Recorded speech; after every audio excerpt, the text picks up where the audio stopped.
So I've started making the second window for the very top sort of apex part of the porch. It's going to match the first one I've made using an autumn leaf design. I pressed a load of leaves in the autumn and I've literally cut round them on the glass so that they're realistic. I've started in this first corner to put the lead in between them and the clear glass. You always start in the, usually if you're right-handed, in the bottom left corner, and then you work across the design. I've cut quite a few of the leaves out already and sort of loosely placed them where I want them. This is a really long window. There's also a few of my other projects in the background there, and I'm just going to show you how to cut sort of fairly complicated curved shapes into glass, so that you could create something similar. Okay, so I've got this very pretty red and yellow glass, which is similar colour to the leaf that I'm using. And when you're cutting glass, you always cut on the side that is the least textured. There's generally a textured side, which is this one, and a smooth side, which is that one. I'm just going to draw around the leaf to begin with. And glass is really expensive, so you have to be quite careful how you use it. So I'm going right in the corner here.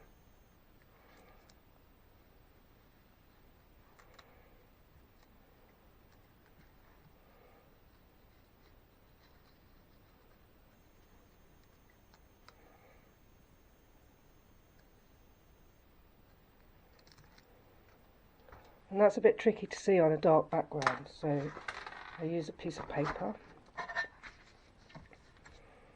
and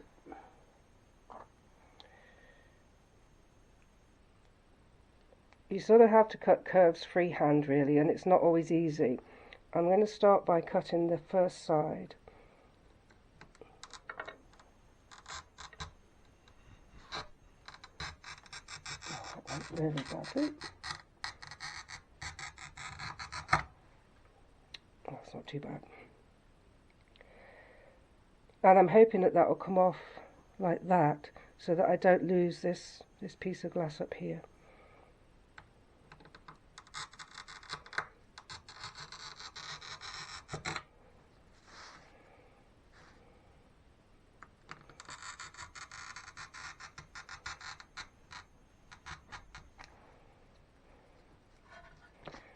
Okay, so it's quite tricky to break a curve on glass, and what you do is you turn it the other way up and start tapping. That's what this bit on the end of the cutter is for.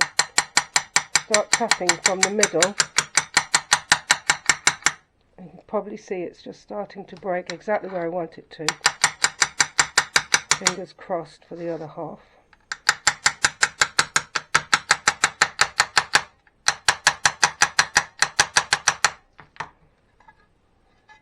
Not quite.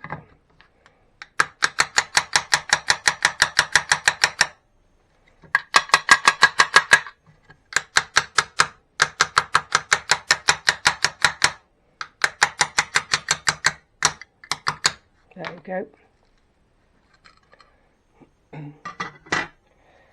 And these bits I can actually snap off using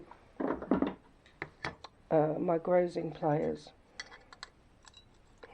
So this time I'm working on the side where the score is.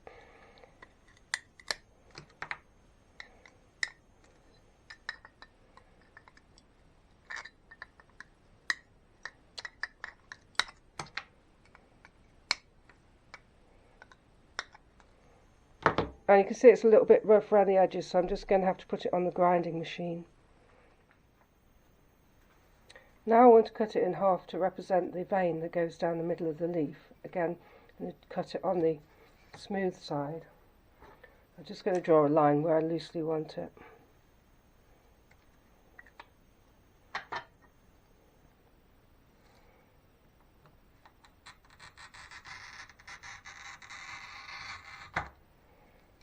Turn it over. There we go. And again, there's a little sharp edge there which I shall grind off. So now we have to join the glass using lead. Lead cane has a channel on each side, well, joining cane has a channel on each side for the glass to go in. And I'm using a fairly thick cane for the centre of the leaf because I want it to sort of represent the stalk a little bit as well. So that's going to want to come to here.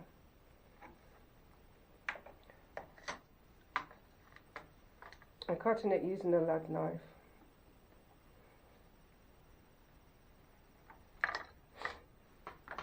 But whilst you're cutting it, you often crush it slightly. So I'm using this little tool called a fid to open up the channel again. Oops. So that the glass fits in easily. If it's at all crushed, you end up, the glass just won't slide inside very nicely. So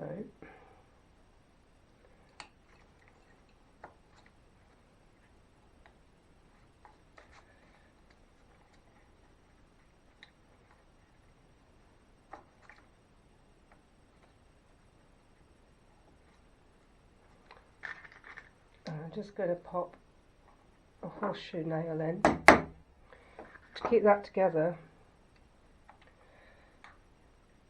because the next thing I need to do is put some more cane around the edge and then think about filling and cutting the plain glass to go around the outside. So that kind of acts like an extra pair of hands whilst you're doing that.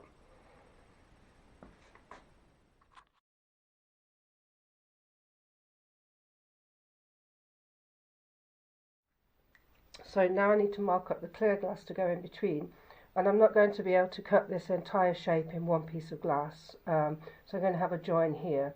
It won't be a straight line, it will probably be more like a curve, but I'll decide that once I've cut around the complicated shapes. So I'm literally just drawing around them. You need to make it slightly bigger so it slides inside the lead cane here. But as usual, I've set myself something very complicated to do.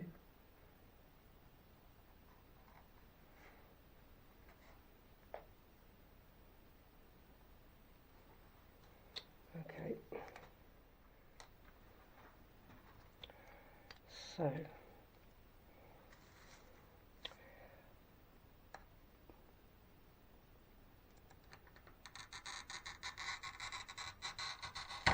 you can only really cut glass in smooth straight lines. I couldn't cut round that corner, so I got to do that in two separate cuts.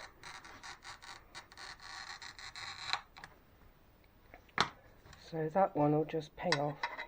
In fact, I shall use my running pliers, which you can do straight lines or very, very shallow curves very easily with.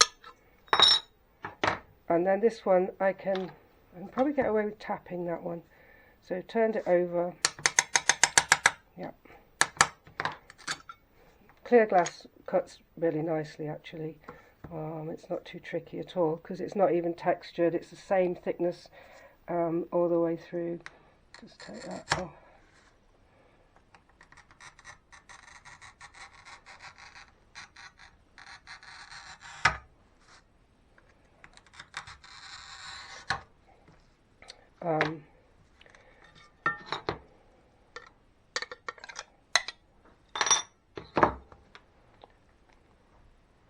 This shape's really tricky because I've almost got to go into the glass.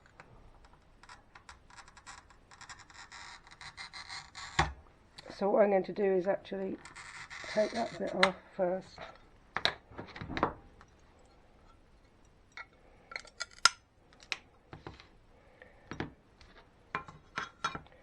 And then I'm going to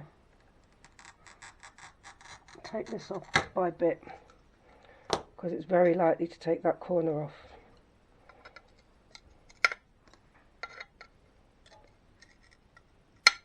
Okay, that's not bad.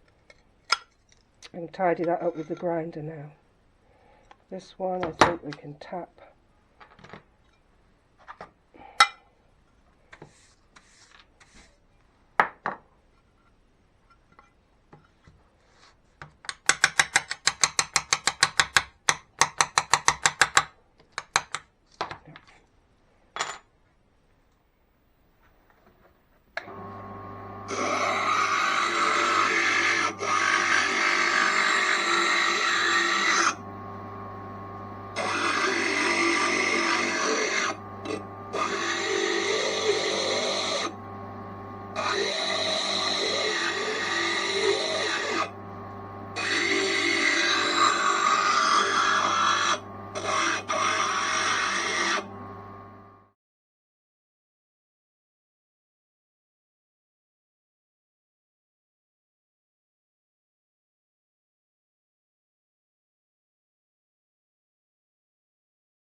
So I've now got to do the process of soldering it together.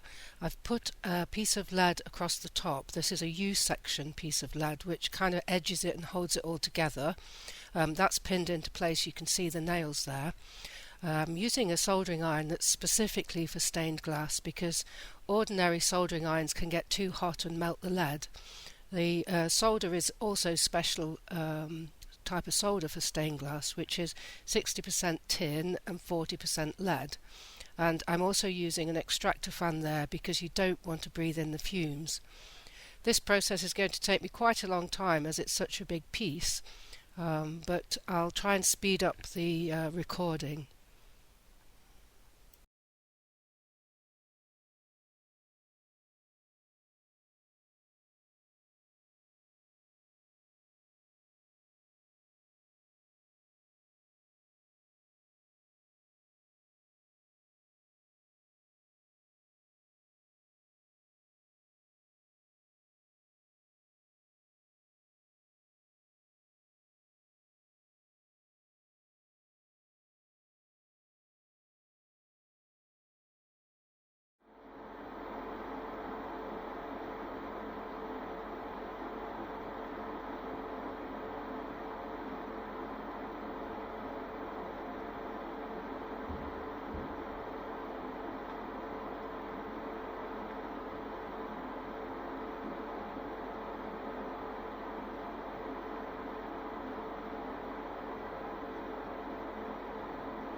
So now I've soldered both sides of the piece. It was a bit tricky to turn over, but I've managed it.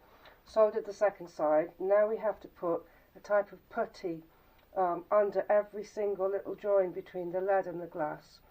And this is going to make it weatherproof, and it'll also make it really much more rigid. At the moment it's quite floppy and very liable to bend or break. I'm doing it just by pushing it under with my finger.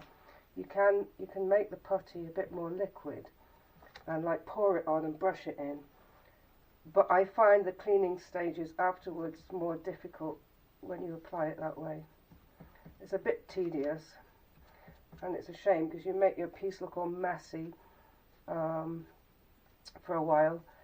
And it's going to take about a week or so for this to set. Then I can clean it all off, clean it off the glass and any that's got stuck to the lead. And then I have to turn it over and do the other side. So in fact, although I've finished constructing this piece, it's going to be a couple of weeks at least before I can actually put it in place. The other good thing about using this putty is if you've got any tiny gaps where you've missed or not quite cut the glass right, it will fill those gaps and you'll never notice them.